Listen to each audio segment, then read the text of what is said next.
My kids kicked me out. The abandoned ranch secret they never imagined. The voice that begins the story is not Mercedes. It is the wind first, sweeping across a floor of bare earth and the thin wood of a house too small to hold everything.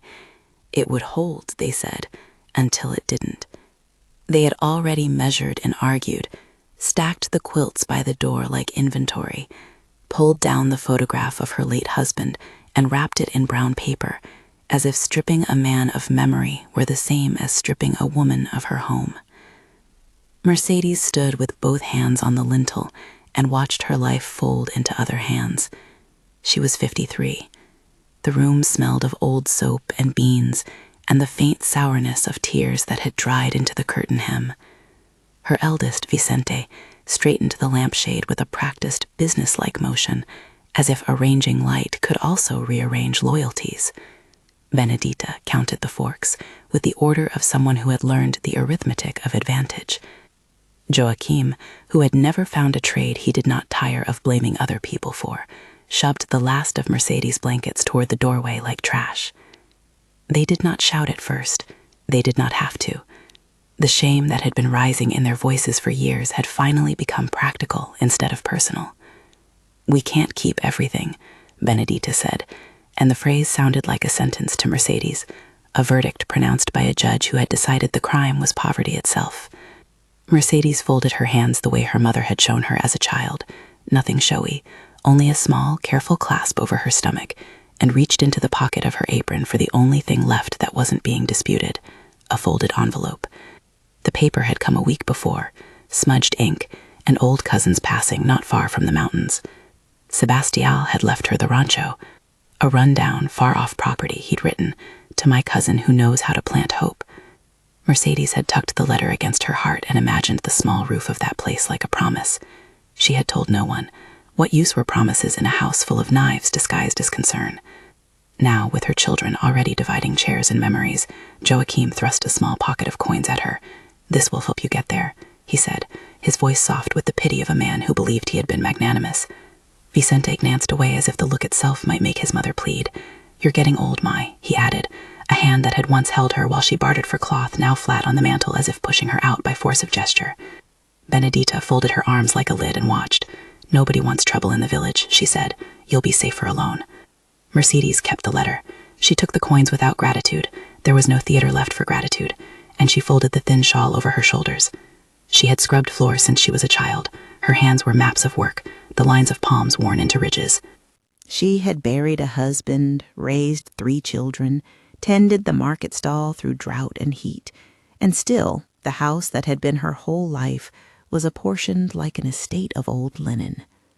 The shame that a mother feels when her children become strangers is a quiet, slow thing. Mercedes felt it now, not as an earthquake, but as a settling, one she had to resist. She stepped across the threshold because there was nothing else to do. She would walk. The road to Sebastian's rancho lay 100 kilometers away, a distance that could be measured in calves' tenderness and the weight of bread. The money in her pocket bought little more than a bus to the edge of town. The rest would be grit. "Take the oxen," Vicente said, as if offering a last concession. "They'll need tending." It was not a gift. It was logistics. Mercedes shook her head. Oxen required hands, hands that needed their own food. She could not become an extra mouth in a home where she was already surplus. She stepped out into the glare of late morning and turned her face to the road. The villagers watched, doors narrowed into eyes. The priest, ever present in small towns like a second sky, crossed himself at the sight of her departure, a thin motion of concern and calculation. Mercy had once given alms at his door. Now the finances of gratitude were a different currency. No one spoke. For those who knew her, the image of Mercedes walking away would linger. Small figure, shawl flapping in dust, the letter tucked like a secret into a pocket. It would be the day the town remembered how easily the center could break. She walked with the economy of someone who had packed a life into the hollow of an envelope. And once in the tale of a traveling pair of brothers who took pity and gave her a ration of beef, paying her a few coins for the work of plucking feathers she had done as a girl. Work, even menial, restored dignity more than pity did. There were moments when the pain of being exiled became a chorus of very ordinary fears. Where would she plant? Who would buy whatever she could coax from a stubborn soil? How many nights would she go without a blanket? There were also small, fierce certainties. She could mend a roof, plant a seed, bargain with a butcher, feed a calf. Her hands remembered what her head sometimes tried to forget. To survive is to make use of the world around you. When Mercedes finally reached the turnoff for Sebastian's rancho, the sun had softened into an orange bruise. The path to the ranch was a cut through scrub, a place older than fences where cattle had once walked on memory alone. Villagers called the place cursed, whispering a dozen reasons why an old man would bequeath such a property to a woman with no children to inherit it. Were there debts? A hidden grave? Madness in the family? None of these rumors stopped a woman who had nowhere else to go. The gate was barely a gate, really, 2 posts and a crosspiece that sagged under the years. The house itself crouched among a few stunted trees like something that had settled in after a long illness. The roof had holes that caught sky, the paint had receded in long peeled strips, and the porch leaned in ways that suggested apology. The garden was a memory, weeds where cabbages might have been, a fence that had surrendered to brambles. Mercedes crossed the threshold with the kind of curious reverence a widow uses to move through a house built by another man's hands. Inside, the floor was dirt packed hard by the tread of boots from decades past. A stove sat where a hearth might have been, black with old smoke. There was an old chest in the corner with a faded cloth thrown over it. The chest might have been the kind that kept linens or old love letters. It might have been empty, proof that time had eaten everything. Mercedes breathed and realized the breath she took tasted like beginnings. That first night she slept with the letter under her pillow and a small prayer on her lips. It was not for gold or vengeance. It was for strength to keep her feet moving in the morning. Lord, she whispered, the word a small familiar stone, give me work and a roof. The prayer was a habit more than a theology, a pause to steady hands. She was not asking for miracles. She was affirming plans. If providence came, she would work alongside it. The house, she decided, would not die under her watch. She had no illusions about grandeur. She wanted a wall that kept out rain and a stove that warmed a pot of beans. Days passed in the pattern of small necessities. She swept a corner of the porch and found under a pile of dead leaves an old Bible with cracked leather. The pages had names pressed in the front, dates of births and funerals. Mercedes thumbed the dust away and set it on a shelf. It was a sign the house had been loved once. Someone had kept account of joy and sorrow in the margins. She liked the idea that a soul had read those words by the same dying light she now had.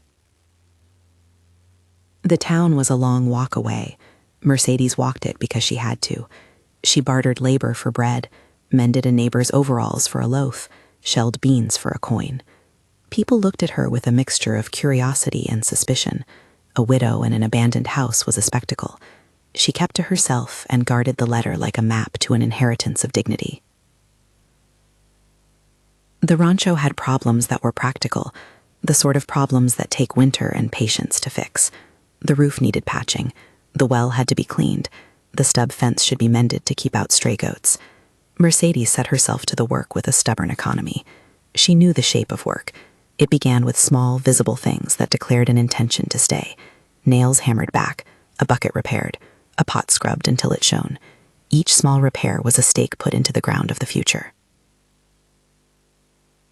On a day that tasted like rain and iron, she set to sweeping the back corner of the kitchen, where the light slanted in thin strips and the air was still.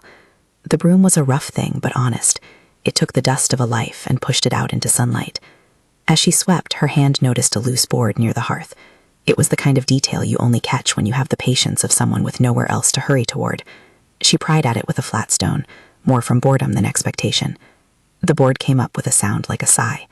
There was a hollow under the floor, dark as a secret.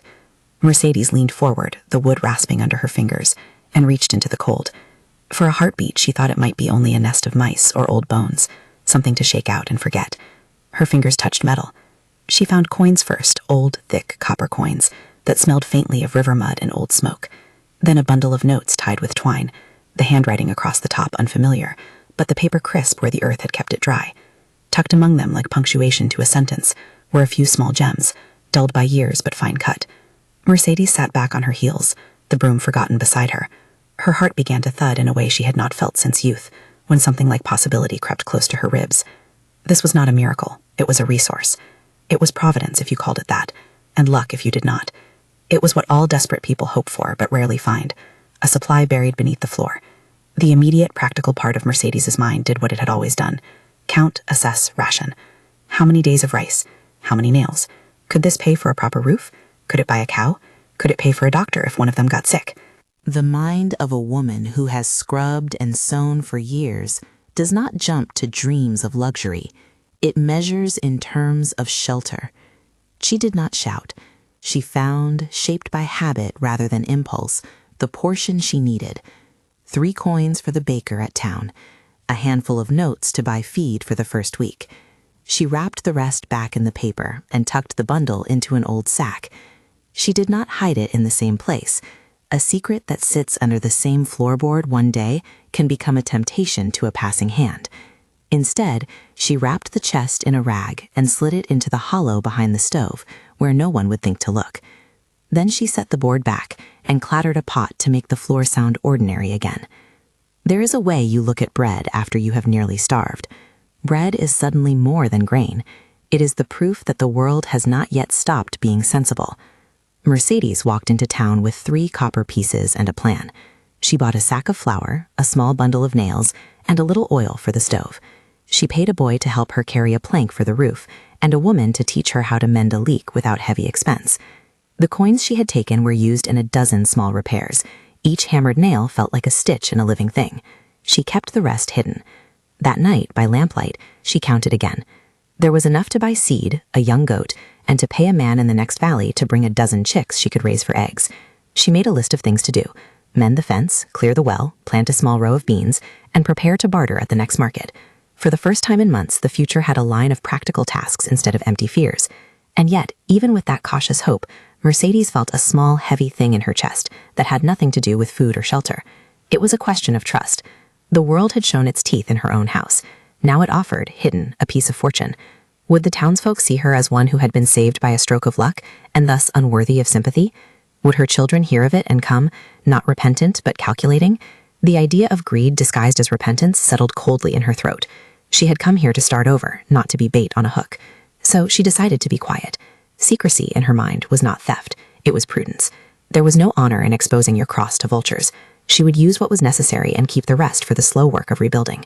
That decision, small and secret, was now another exercise of agency. Mercedes had been pushed out of one life by those who should have protected her.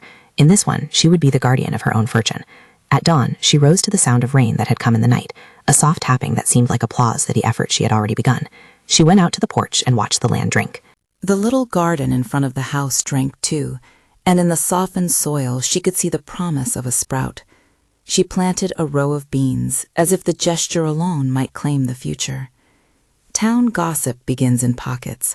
By the time Mercedes had patched 3 holes in the roof, a rumor had started at the market.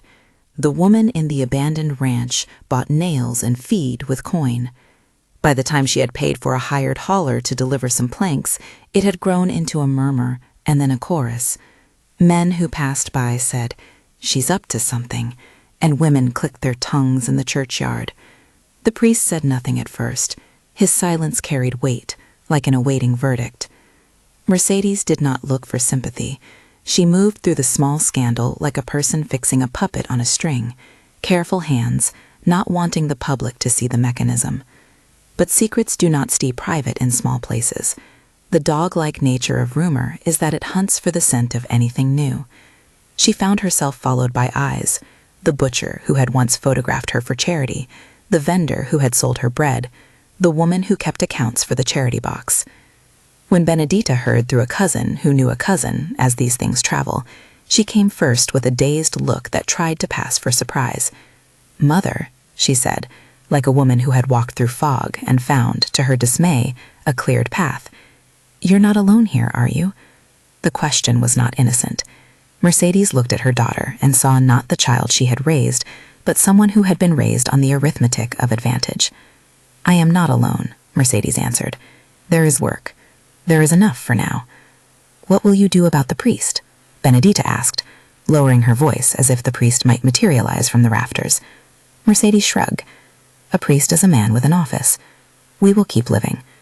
Benedita's eyes flicked to the well, to the porch, and then to the corners of the house, where smell clung like old wallpaper. You shouldn't be alone with a man who's not family, she said, meaning nothing in particular and everything at once. People talk. Mercedes had anticipated that. She had anticipated talk, suspicion, the smell of church candles and their ready judgments. She had anticipated daughters who counted spoons, as if spoons could make a life. She had not anticipated, though, how much the town would want to decide what kind of life a widow should live. She went to market in the mornings and finished repairs in the evenings. She bought a young goat and named it Corolla because the name fit its eyes. She bought a dozen chicks and set a little pen. The work filled days. The chest remained under the stove, wrapped quietly in the cloth. It was her rot-resistant secret. It was the chord at the center of a small symphony she had not yet learned to conduct. A man came to the rancho in a rainstorm, wet to the bone, with a reputation more than a face. He walked like a man who had measured great distances by the pain he carried. His clothes were patched, and his hands were 2 maps of work. The villagers had attached the name of thief to him, like a label on a jar, but labels misbehave when you observe the thing closely. He called himself Vicente, a name that made Mercedes's heart perform a small, strangled motion, because the name belonged once to the boy who had parted her curtains to see the dawn when he was small, a coincidence that would bruise the soft places of memory. He had been captured by 3 mounted men, dragged near the town square like a condemned thing. They accused him of stealing, of helping himself to money and food from an estate that had once been prosperous. The law in those parts sometimes wears language like a garment stitched by rumor and handed down through authority. Mercedes had seen the way the coroner's word settles fate in a little place. She had learned early that sometimes the only thing between a man and the gallows was a woman who would speak up. She could have turned away. She could have sat in her kitchen and mended by light and let the world continue its habit of believing what is easiest to believe. But there is a moment in some people where dignity turns into outrage and outrage into action. Mercedes could not look at a bound man and not see the reflection of her own hand if she had ever been bound by poverty, by expectation, by the bedrock of a life that had been commandeered by others. She walked toward the cluster of men, toward the place where justice in the village often became theater. The 3 mounted men wore the kind of authority that carries itself on high boots and broader belts. They rode like judges. The condemned man's eyes were steady, not broken. When Mercedes approached, the crowd parted as if a breeze had blown through. The priest was there, his robe as if the cloth itself were a barrier between the man who had been accused and mercy. The colonel, Coronel Augusto, watched from the edge like a hawk not yet committed. The men who held the ropes tightened their grip, as if expecting Mercedes to be trouble. She cleared her throat. "He is on my land now," she said, startling herself with the steadiness of her voice. It was a small legal fact.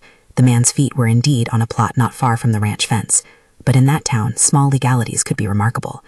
You cannot hang a man without the law. You cannot do this here. His name was Vicente, an ironic echo, but the man looked at her with something like gratitude, or perhaps recognition. "Thank you," he said quietly, his voice like the dust you can scrape from a shoe.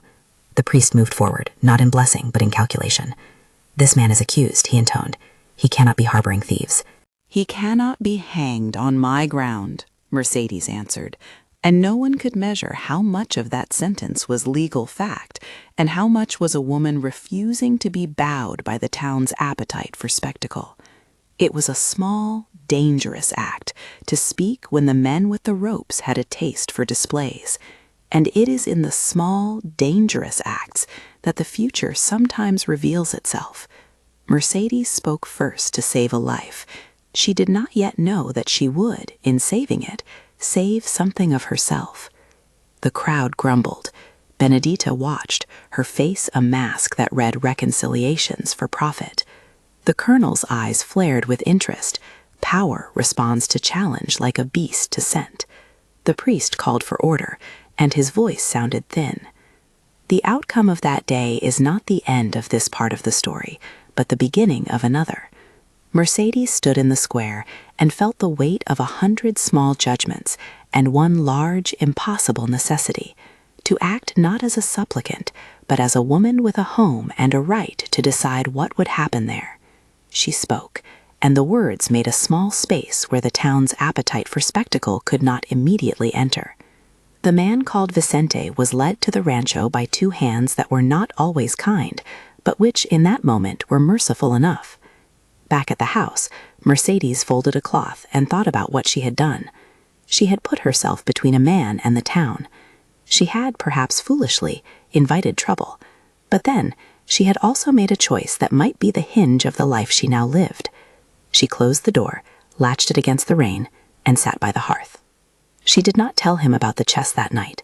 She did not tell him about the coins tucked away. Mercy, in the literal sense of the word, moved first. The chest would wait. The world would test them both in time. Outside, the village went on talking. Inside, the house smelled of wet wood and the small, comforting scent of stew simmering, rice cooked with beans, and the small piece of meat she could afford that week. She set a bowl for the man when he came in, his hands shaking not from age alone, but from the thinness of life when one has been pushed to the edge. He ate without speaking much.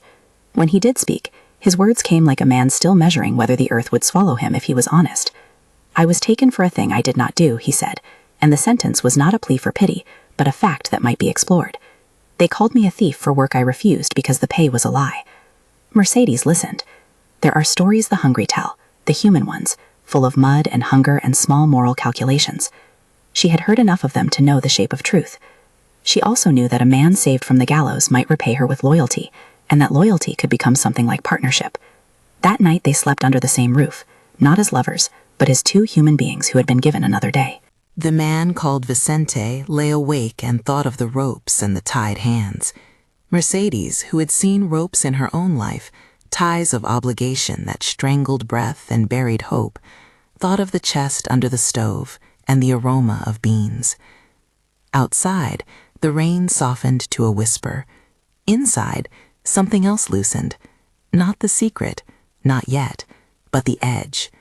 Two people who had been pushed into corners by a small town's appetite for clarity now shared the quiet of a house that might not be condemned after all. They did not speak of marriage, not then.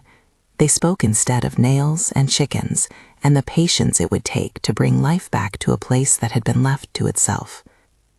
Mercedes kept the secret of what she had found. She had chosen, confidently and quietly, to hide fortune as an instrument for rebuilding, not as bait for those who would make her an object of charity. She had been pushed out by children who had counted their mother as a liability. Here she was making calculations of a different sort, ones that involved dignity and the slow arithmetic of work.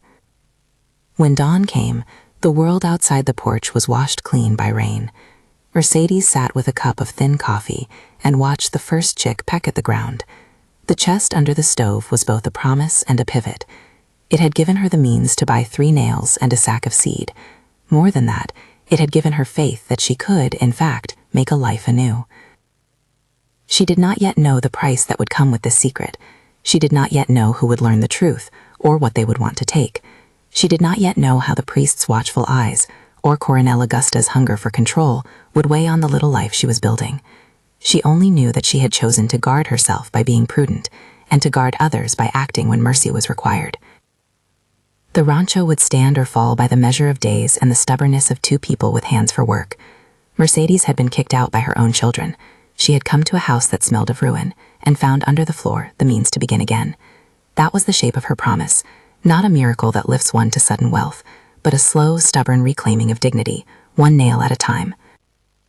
And in the quiet, beneath the stove and wrapped in the cloth, the chest waited.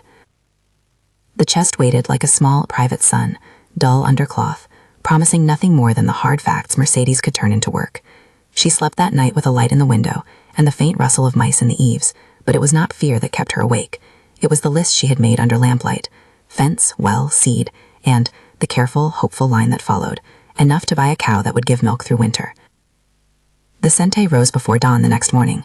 The ropes had left small white marks on his wrists that would fade, but not the hollow in his chest where the rope had sat like a lesson. He carried a bundle of tools: a hammer with a wooden handle smoothed by a dozen owners, a saw, a hand-forged chisel. Mercedes watched him as if she were assessing grain. He was strong in the way men are who have worked with seasons, not in the posture that seeks praise. He asked for nothing for his meals, but accepted the stew with an old, grateful hunger that lived in his throat. They began with the roof.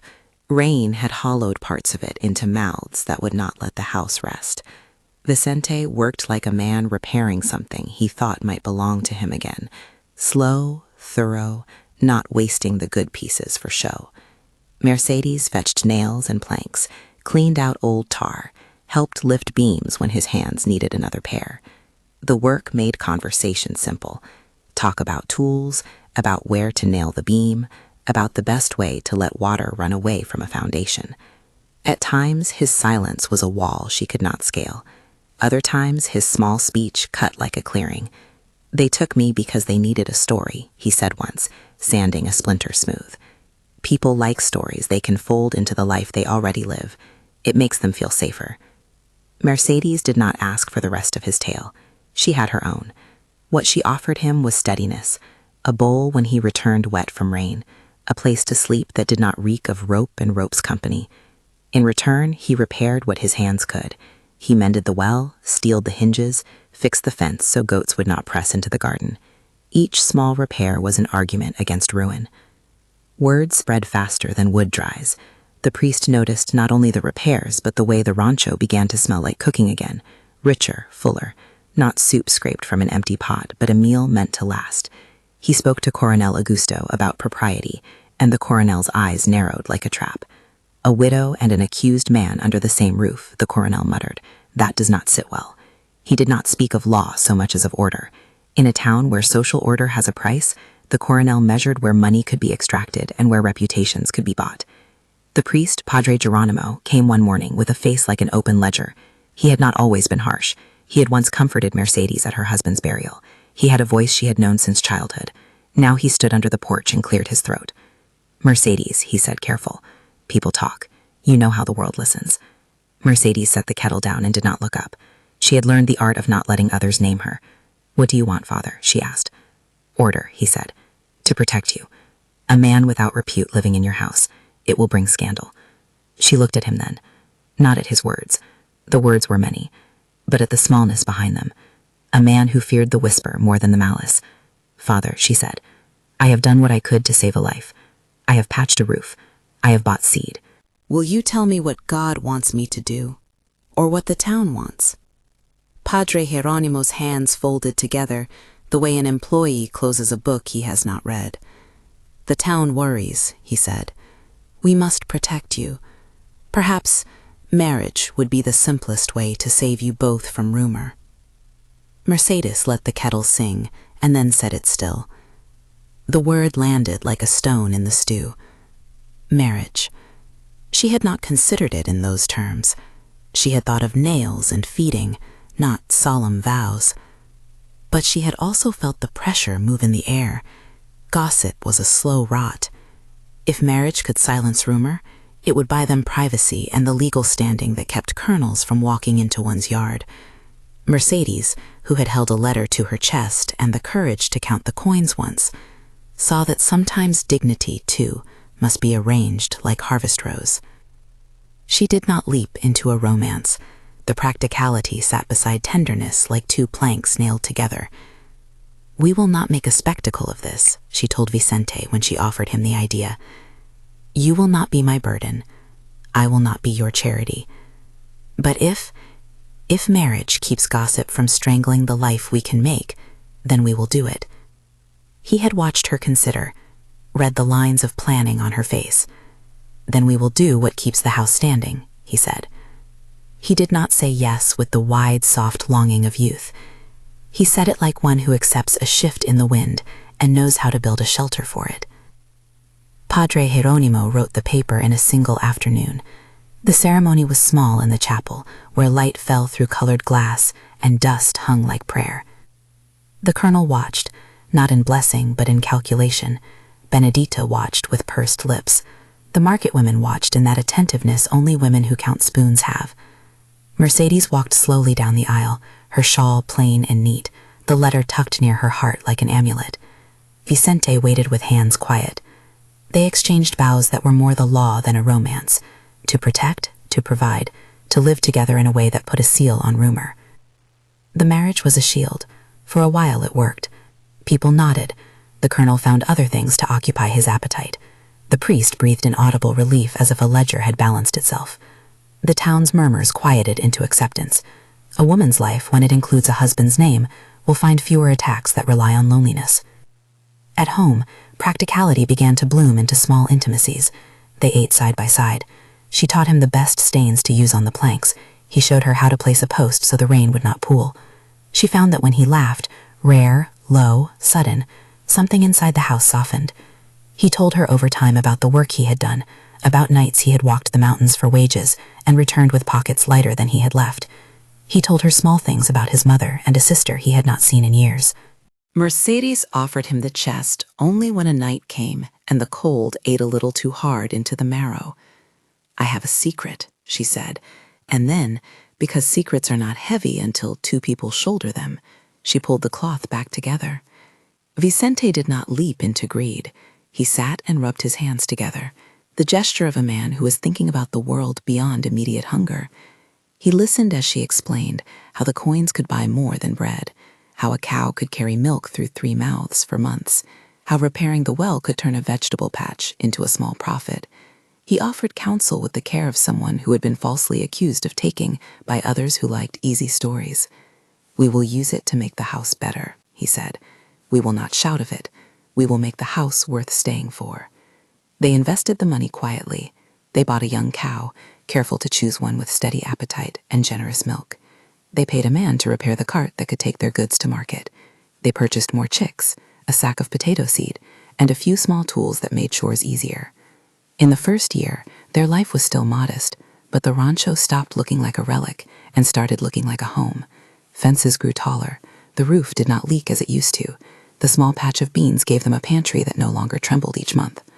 Work is a great sweeper of sorrow. It organizes days around achievable things: plant, water, mend, sell. In the markets, Mercedes and Vicente moved as a pair. She haggled for feed with the directness of someone who could read the scale. He loaded the cart and steadied the animals when dogs barked. People at the market, who had once whispered, began to nod. Business is a great equalizer. Money exchanges hands, and with it comes a new kind of dignity. But towns do not relinquish power without trying. Coronel Augusto watched the rancho's quiet growth with an eye that measured how much of it he could claim. He approached Mercedes on an afternoon when the sun lay low and the shadows in the trees had grown long. "You are doing well," he said. He smiled the smile of a man who believes a compliment can be a leash. "It would be a pity if misfortune befallen you again. A neighbor would want to help you, of course." Mercedes did not like the insinuation. She did not flinch. "Our work is ours," she said. "We pay what we must, we answer to the law." He did not speak of law so much as a favor unspoken. "Laws are fine for small things," he murmured. "But when larger matters are in the air, people remember who pays attention." Vicente's hand came down on the cart's rim, bone and muscle quietly sudden. "We are not afraid of work," he said, and there was no anger in his voice, only a flat certainty that sometimes breaks a man's bluff. The coronel left with a smile that did not reach his eyes. He would look for another way. Rumor did not die, it shifted tactics. People who had been allies in a world that thrived on hierarchy now eyed the rancho as a place of resources. Benedita, who lived in a house larger than her mother's had been, watched the rancho's small prosperity like someone preparing the ledger.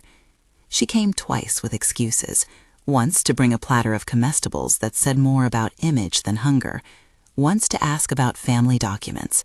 She offered to help her mother with paperwork, as if paperwork were a cure for guilt. Mercedes was polite. She let a niece visit. She let a son-in-law borrow a tool for a day. But when Benedita dared to ask more plainly, "Are you not ashamed to hide wealth? Do you not think we deserve?" Mercedes stopped her. "You deserve nothing by right," Mercedes said quietly. "You deserve what love and work build. If you come because of need, bring proof. If you come because you are sorry, then I will listen. If you come because you want, then leave. We will not be bait." Benedita's face changed, like a page torn. There is a certain expectation that a mother keeps a house to be returned to the children she raised, that a life of sacrifice grants the offspring a second hand on the wheel. Mercedes had expected this and refused to be carved by it. Months turned into years. The small farm grew. The cow birthed a calf that became a second animal. The hens multiplied.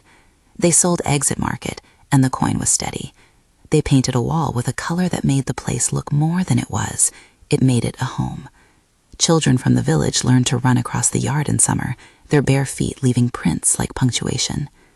And in the quiet rooms at night, there was a slow change Mercedes had not predicted. The marriage, practical at its inception, softened into affection. It was not sudden fireworks, but a series of small mercies. He would make her tea and set it where sunlight hit the table. She would stitch a hole in his shirt with a thread that matched the fabric, as if fixing body and habit at once. One afternoon, when rain pelted like beads on the roof, he lifted his face toward hers, and the look that crossed it was the kind that unstitched a seam. Mercedes felt warmth spread into her chest, like seed in the soil. They spoke of the past without dramatics. He told her about a sister who had married and left the province. She told him about nights at the market, about bargains struck and thrift carved from hunger. He laughed once at a story of a man who had tried to pass off grain as palms and been caught when it crumbled under a child's finger. When tenderness arrived fully, it was awkward and glorious. He held her hand near a window once and said, "I am glad you took me in." She could not say exactly when gratitude turned into wanting. She only knew the months carved a companion near her elbow. The marriage had become, very gently, something like love. Not everyone approved. The priest watched them with a complicated face. He had been the one to suggest marriage as a remedy for gossip, but he had not enjoyed seeing it bloom into something tender. Things with edges can make a man of God uncomfortable when they do not fit neatly in his books. Still, he came by sometimes with a loaf and a sermon tacked to it, and Mercedes accepted his visits as she accepted the rain, because life contained both mercy and inconvenience. The colonel, on the other hand, shifted to more overt measures. He tried to buy influence through a man who kept accounts in the next village. He whispered to buyers at market, suggesting they turn to other suppliers. He attempted to claim that the rancho's lands overlapped with property once registered in his father's name. Mercedes and Vicente, practical as they had always been, paid a notary to look through the old papers. The documents were dusty and complicated, but they were honest. The colonel's claim fell apart under the weight of ink and a town clerk who had once learned the law before he learned fear. When Coronel Augusto pushed, Vicente stood firm. There was a day when the colonel arrived in person, insisting that certain trees near the rancho were his right, that fences had been misplaced. He had 2 men with him who looked like they washed their hands of conscience. The colonel's voice carried weight, but not all weight bends iron. Mercedes walked down from the porch with a bucket of water and the kettle steaming as if the morning had not been disturbed. She set the kettle down between the men like a placard of welcome.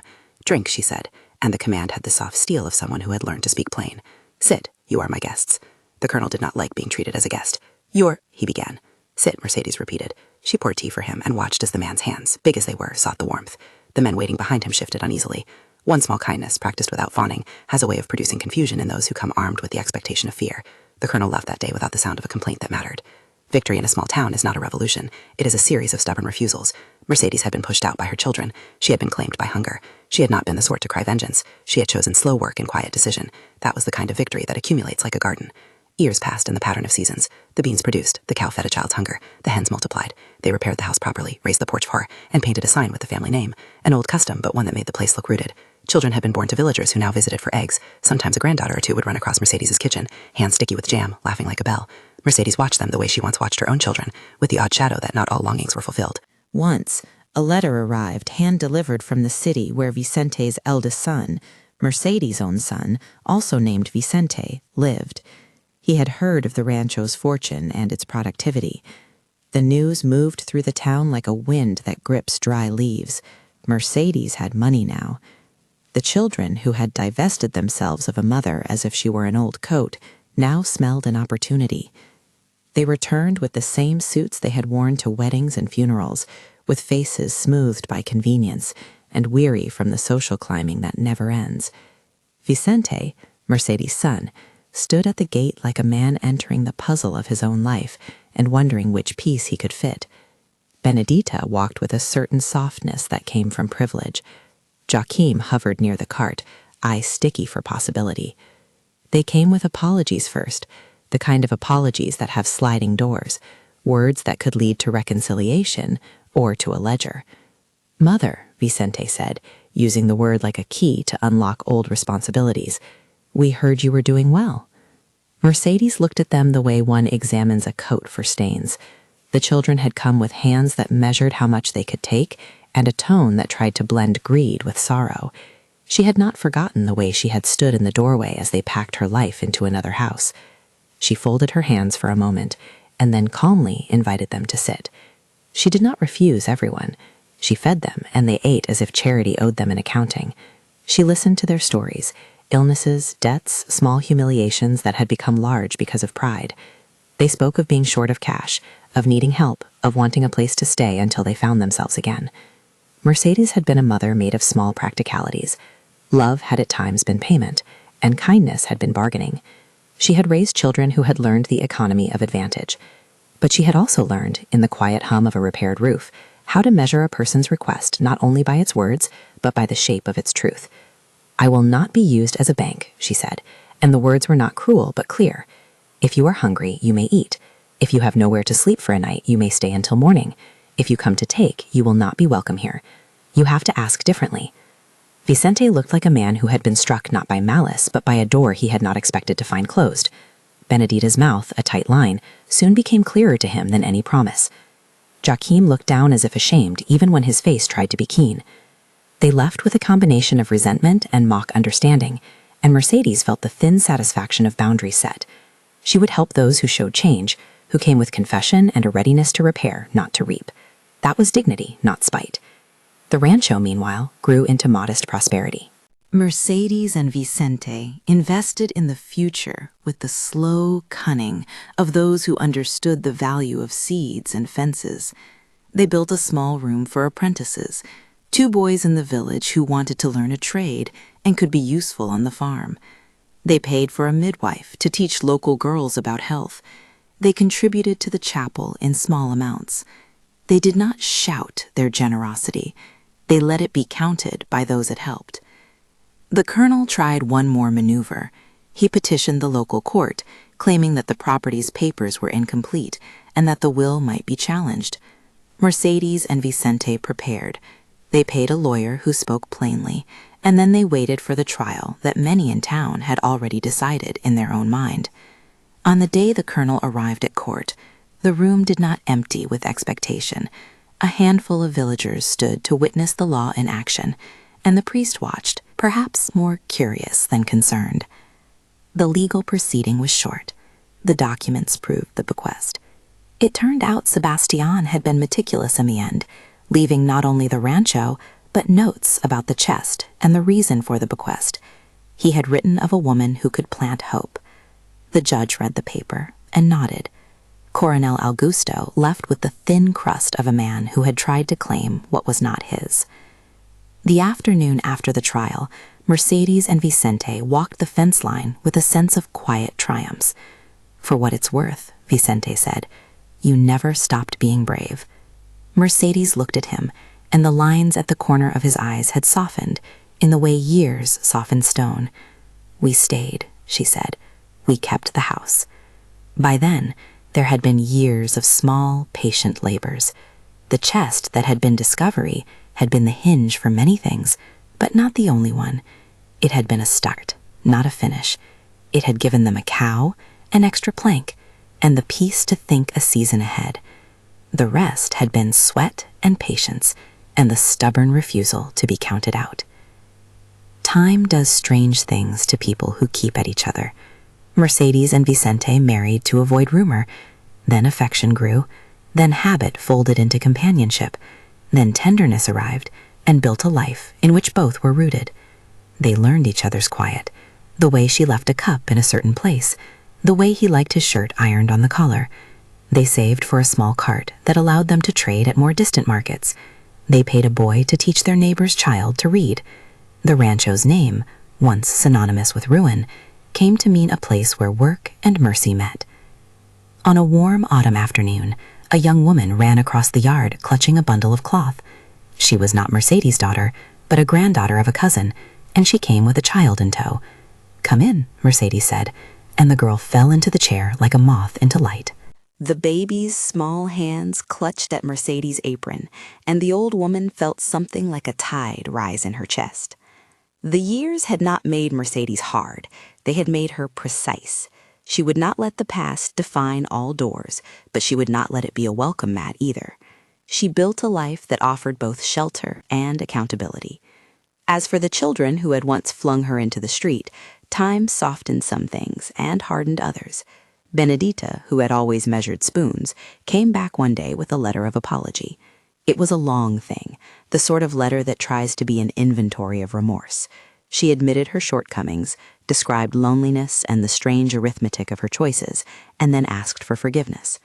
Mercedes read it by the fire and then folded the paper carefully, putting it beside her Bible. She went into the parlor and placed a cup of tea by Benedita's hands. "You asked for forgiveness," she said. "Now show me you mean it. Start small. Come and help in the garden once a week. Teach a child to read. Do not ask me for money or rooms." Benedita agreed with all the words that could be made to appear small and easy. She came twice to the garden and twice to the market. Some part of her changed, but it was Mercedes who set the cadence of reconciliation. Small tasks, steady presence, not theatrical apologies, but work that proved a heart. Benedita's progress was not dramatic. It was slow, like a plant that returns to light after shading. Joachim returned only briefly, and then not at all. He had learned, perhaps, that convenience has an expiration.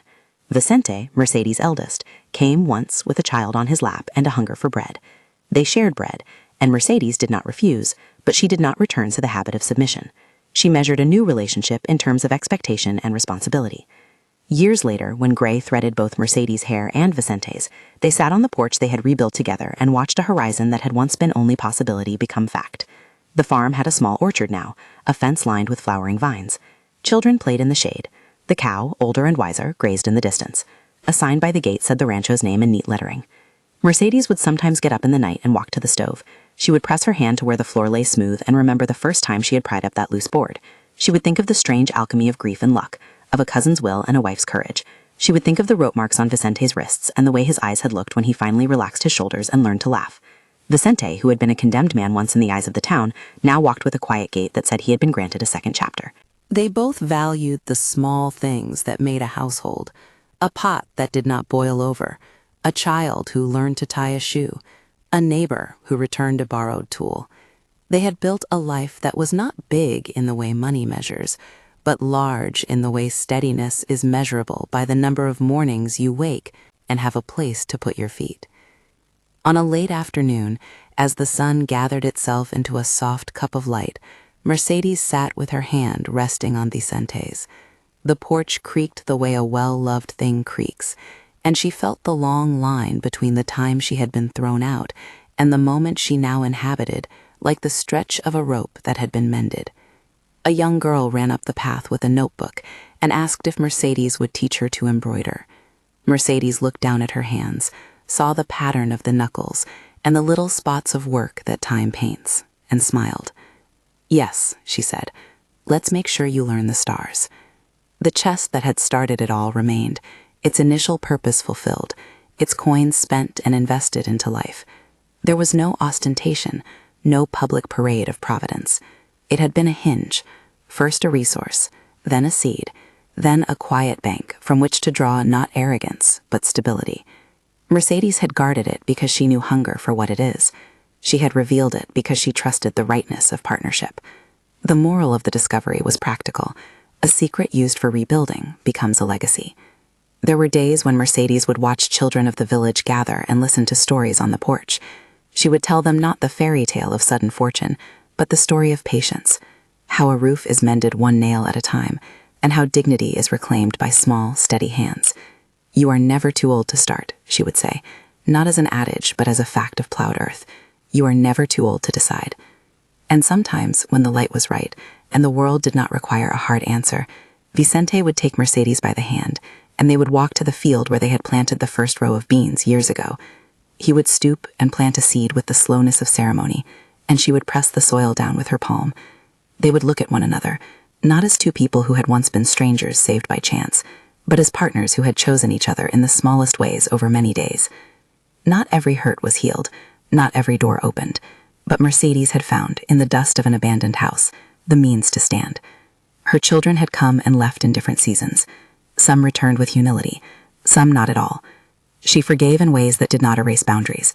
She offered hospitality, not surrender. She had been kicked out, yes, by those who had given birth to her, yet she had found a strength that was not revenge, but a rebuilding. The rancho, once whispered to be cursed, became a place where hands learned trades and children learned to read. It became, in time, the kind of small magnet that draws honest work. The final season of Mercedes' life was not ornate. It was full of small, human triumphs. A granddaughter who learned to milk a cow, a neighbor whose fever was eased with care, a harvest that paid for root shingles. She and Vicente grew older together, their hands marked by work and their faces softened by the weather of years. They kept each other company, and sometimes at night they would pray, not loudly or doctrinally, but with the quiet gratitude of those who had been given another day. On a still evening, as the sun prepared to leave the sky in a long, warm sigh, Mercedes sat on the porch with Vicente at her side. The children were inside, laughter like distant bells. The farm breathed steady. She held his hand, the hands that had lifted beams, tied ropes, and steadied a life, and felt the world settle into a contented weight. "You remember when it started?" Vicente asked, not because he needed the story, but because stories are maps. She smiled and thought of the small envelope and the heavy coin in her pocket and the day she had been pushed across a threshold. "I remember," she said. "I remember who pushed me, and I remember who helped me stand." He squeezed her hand. "You taught me to stand," he said. They watched the sun lower itself until the sky looked like a washed ribbon. Mercedes took in the porch, the repaired fence, the trees with fruit heavy on their limbs. She felt the chest, not as metal and coin now, but as a narrative pivot, quiet in the echo of the stove. It had done what it needed to do. "My kids kicked me out," she murmured, the line like an old scar that had stopped hurting. She thought of the cruelty and the small mercy of having been pushed toward a new life. The light thinned, and the porch lights flicked on like small, obedient stars. A neighbor passed by and called goodnight. In the window, a child read under lamplight. The rancho breathed, steady and humane, a thing remade by work and by people who chose each other.